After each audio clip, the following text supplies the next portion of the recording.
Rêve largement partagé, symbole d'ascenseur social, l'accession à la propriété est aujourd'hui menacée et elle doit être relancée.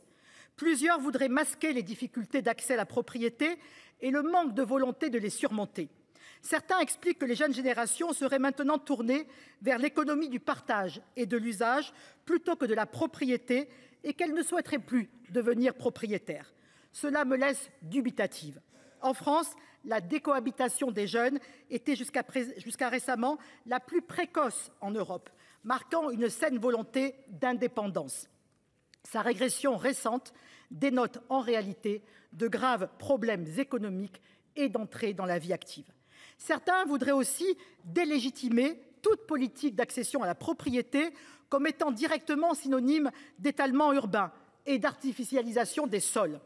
Ces idées ont conduit au résultat plus que décevant du Conseil national de la refondation sur le logement et qui, au lieu d'aboutir à une relance du secteur, ont servi à justifier de nouvelles coupes budgétaires dans les aides au logement sans autre finalité que de réduire le déficit.